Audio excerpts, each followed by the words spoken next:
I love it. I love it. Thank you, everyone. Thank you. This is Calvin Dean, the Calvin Dean Show. It is Knockout Monday. We are sponsored by the NFL Network. First off, we just want to give our condolences to the Floyd family. Mr. Floyd was killed by a police officer. Sad state of affair, guys. And we've had protests, full support of Black Lives Matter, and definitely hashtag Black Lives Matter.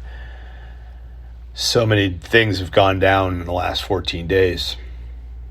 I've been on vacation and I just got back, and I'm telling you, sad state of affair, guys. This is just, it was a tragedy. He was laid out today, and he will be burying him tomorrow. And I just wanted to send my condolences to his family and to all my followers and everyone. I just wanted to touch base with you about what Roger Goodell said, the man who signs my paycheck. He apologized. Roger Goodell apologized and said he had it wrong. The NFL had it wrong with the peaceful protests during the national anthem last year. And we thank Roger for it. And I believe Mr. Breeze had came out against it first, and then he retracted it. And I'm glad he retracted it, because it's not about the flag.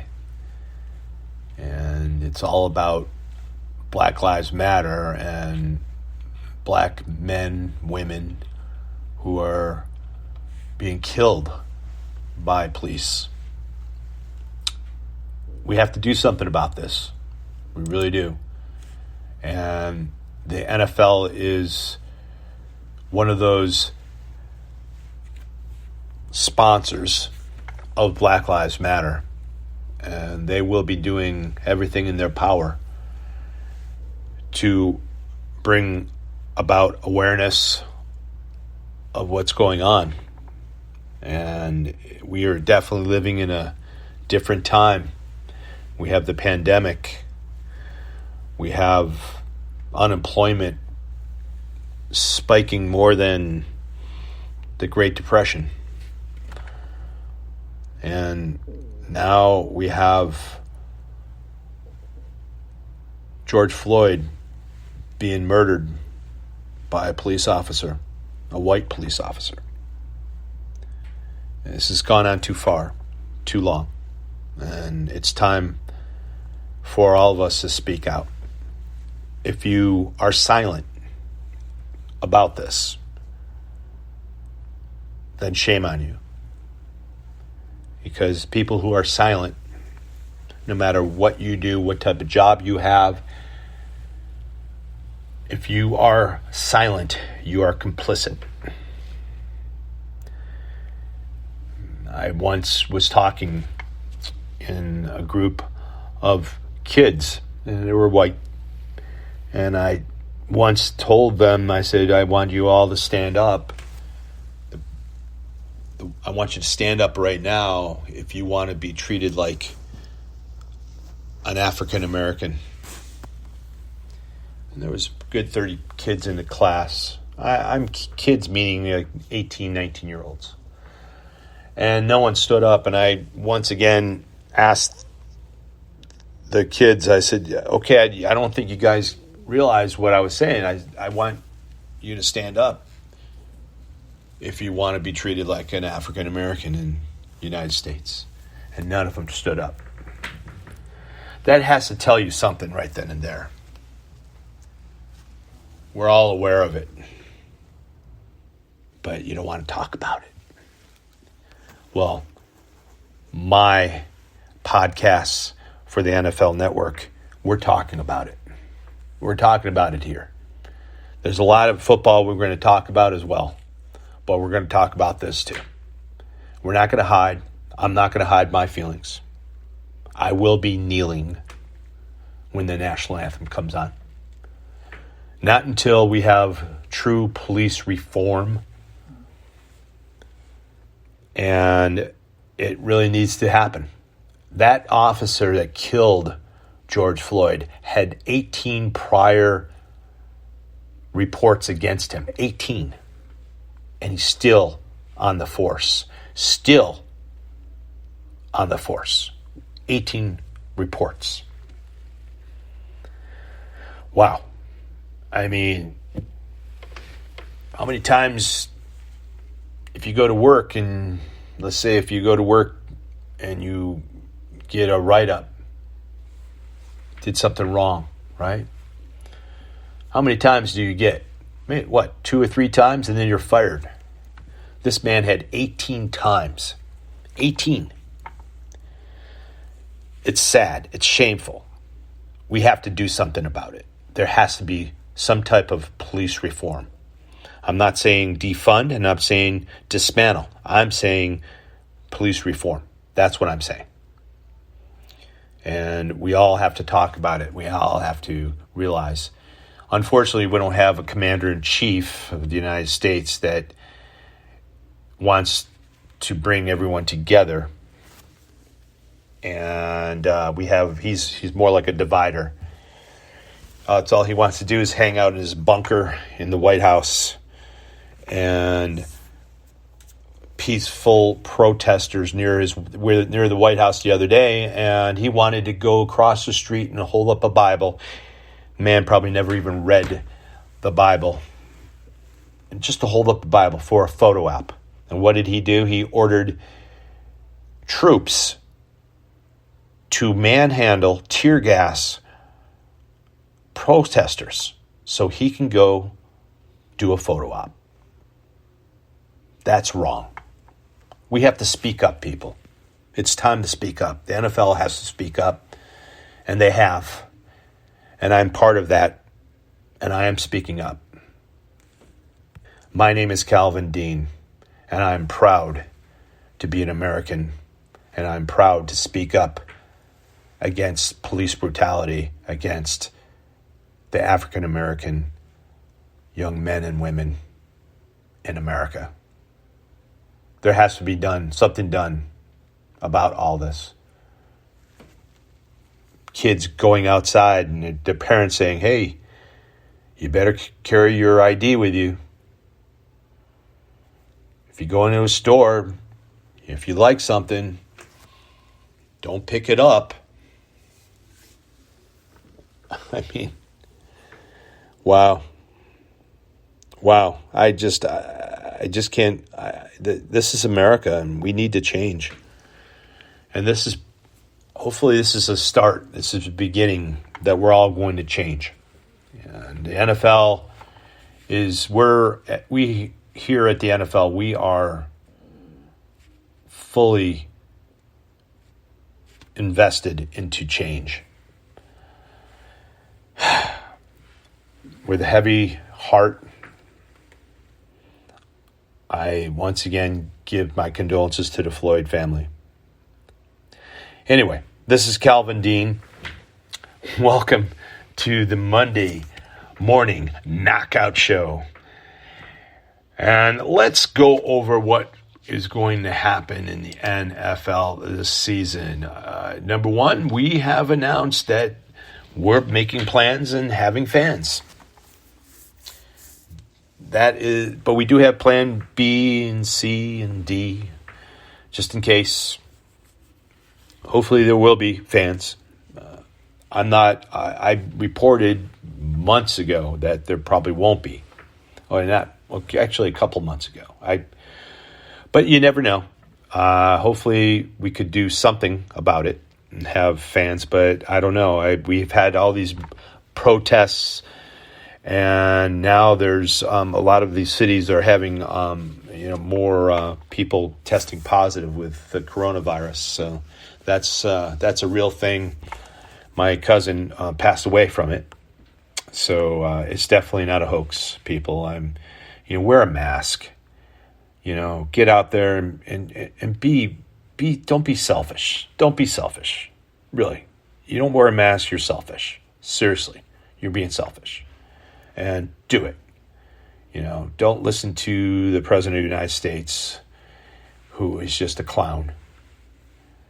And just wear a mask. Stay safe distance between the other person. Don't be selfish. You're only selfish and uneducated if you don't wear a mask. Seriously. Show that you're educated. Show that you're not selfish. And wear a mask. The more we do that, the better chance we might have to have fans in the stadium come September. Think about that. All right, let's go over the draft.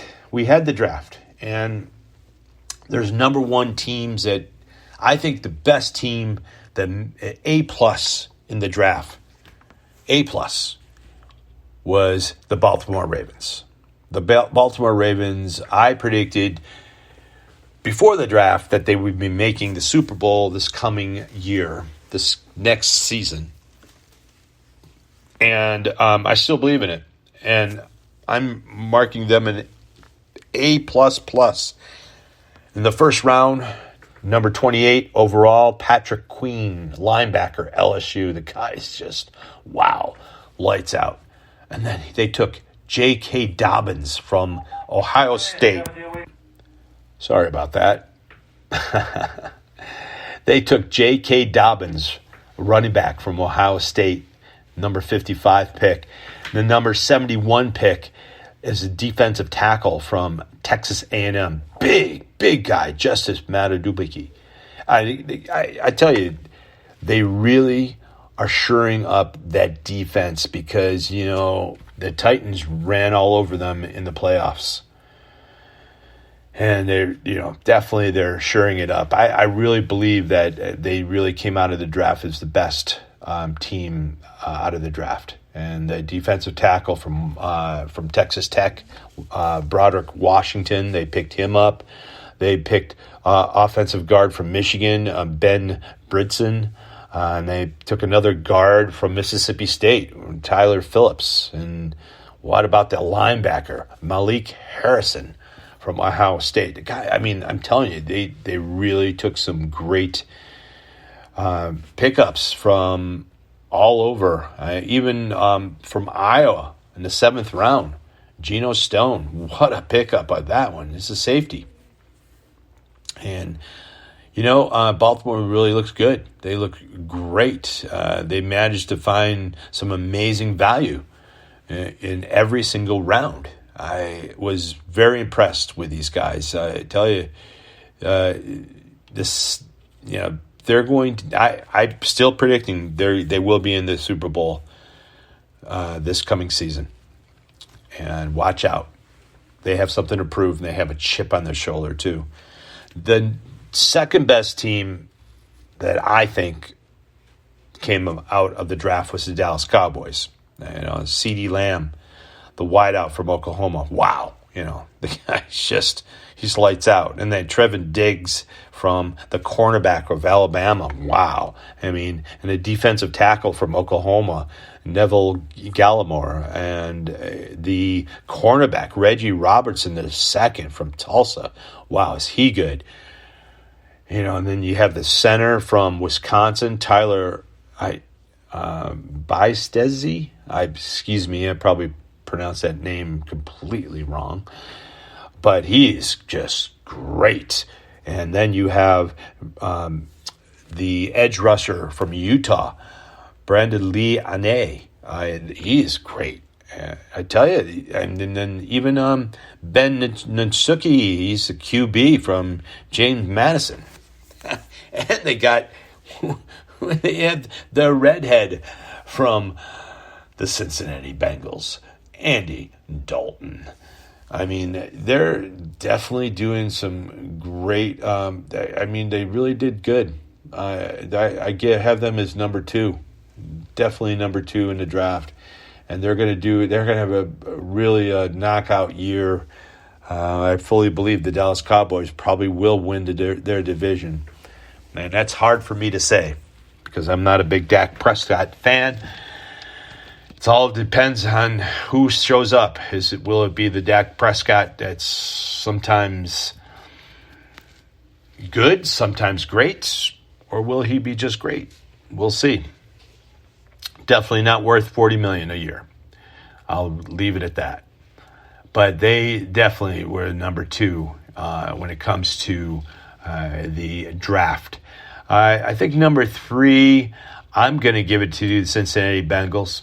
Joe Burrow. I mean, the guy is just lights out. Number 1 pick overall. T. Higgins, wideout from Clemson.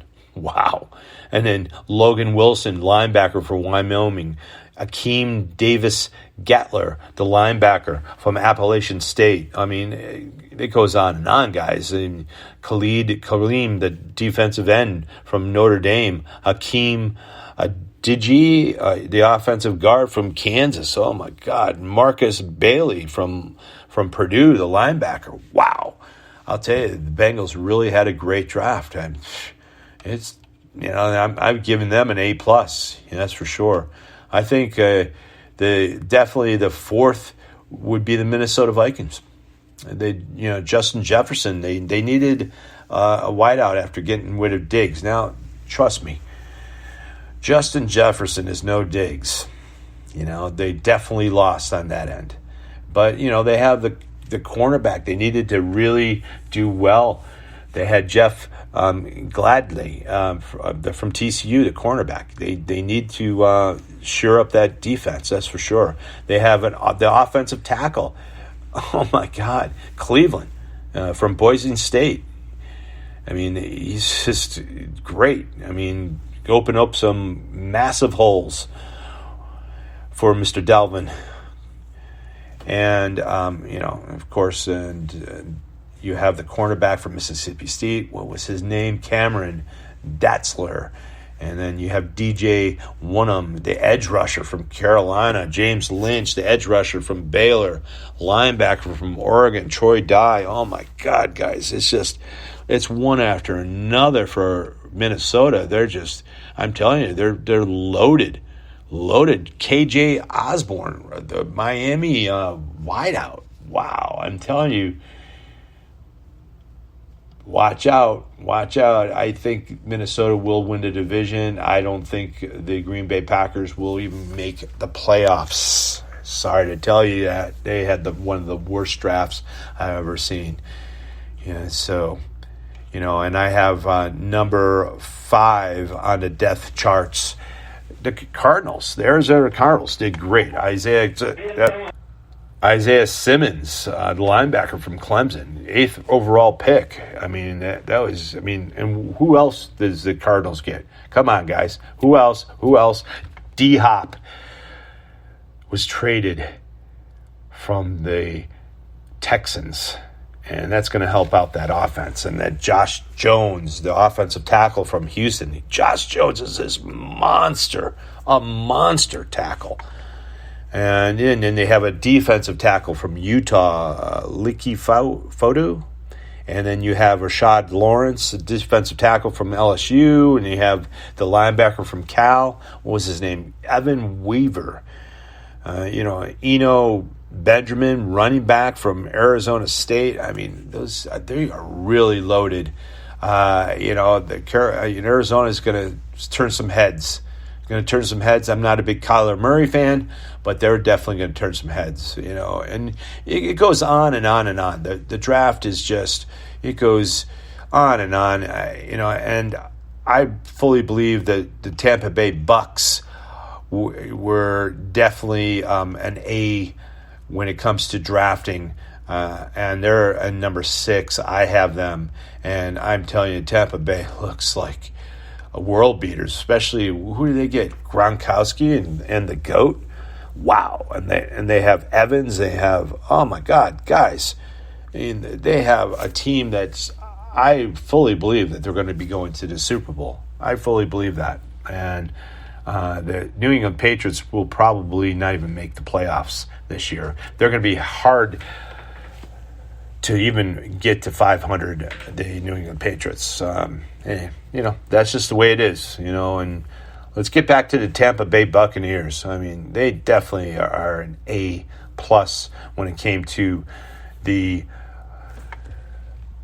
NFL draft. You have Tristan Wirfs, the offensive tackle out of Iowa. The guy's just, wow. He's just huge, big. He's going to open up some holes. This guy is he's a monster. And then you have Antonio Winfield Jr. from Minnesota. He's a safety. They have the running back from Vanderbilt, the Keyshawn Vaughn. Tyler Johnson, the wideout from Minnesota. Like, they need another wideout, right? Khalil Davis, defensive tackle from Nebraska. They have Chappelle Russell, linebacker from Temple. Raymond Calais, the running back out of Louisiana. Lafayette. Wow, I'm telling you guys, he's going to be a surprise in NFL. Raymond Calais, the running back from Louisiana Lafayette. Wait until you see that kid run. I mean, that kid has wheels, guys, wheels. And then it goes on and on. I just want to go through, the top six. It's going to be a great year. It's going to be a really, really great year. The Broncos had a good. I gave the Broncos a B. They're going to be the sleeper. The Broncos will be the sleeper. They took Jerry Jeudy from the wideout from Alabama. I think Jerry Jeudy was the best wideout coming out of college. And he will be starting. And what a tandem they have of wideouts. Oh, my God, guys. They have Cortland Sutton, and Jerry Jeudy. Come on, guys. Oh, my God. Drew Lock, he has no excuses. No excuses. The Broncos, Melvin Gordon. Oh, my God. Come on. Really? Guys, it's going to be lights out. And they have a great defense. Wow. And they shored up the offensive line, and it goes on and on. They have the kid from Fresno State, offensive guard, Nateen Mutai. I mean, I'm telling you, they're definitely in the running for even winning their division, and I think the Indianapolis Colts are another team that I think they're going to be a very big surprise, especially with Phillip Rivers in the helm. They had a great draft as well. One of my big draft picks is Jonathan Taylor, the running back out of Wisconsin, and the wideout, Michael Pittman from USC. Oh, come on, guys. I'm telling you, the Indianapolis Colts are they're loaded. And with Phillip Rivers, watch out. Watch out. Now, let's talk a little New Orleans Saints. Mr. Drew Brees. How is that team going to react to this? I mean, we are all, a lot of us are Christians. You don't have to be a Christian to forgive. You don't have to be Jewish to forgive. A lot of us do forgive people. We do all make mistakes. Everyone makes mistakes. We're all human. He made a mistake. He walked it back, Mr. Brees. But on the other hand, everyone, even though he made that mistake and he walked it back, in the back of everyone's mind, they know that that's the way he thinks. Maybe he'll change. Maybe he will see what's going on with America. Maybe he will. So all I can say is good luck. I mean, the New Orleans Saints, I gave them a C when it came to the draft. They took Cesar Ruiz from Michigan on 24th overall. They needed a center, so they got a center. He's a good center, guys. And they have Zach Braun, the linebacker from Wisconsin. Adam Troman, he's the tight end from Dayton. He might be doing some good. They need a tight end, and they have Tommy Stevens, the QB from Mississippi State. So, you never know. New Orleans Saints, it's going to be very hard for them this year, especially with Tampa Bay, Tom Brady, Gronk, Evans. They have a loaded team, guys. Loaded team. Loaded. Great. They have 3 tight ends that are just amazing. And they're going to stand. It's going to be fun to watch. I can't wait. I just can't wait to watch that team play. And let's not forget the Buffalo Bills. Buffalo Bills, I gave them a B. But, man, they got Diggs. And they had such a great team. And the majority of all their players are coming back from last year. They're going to be tough. They're going to win the division. And New York Jets might even have a run as well.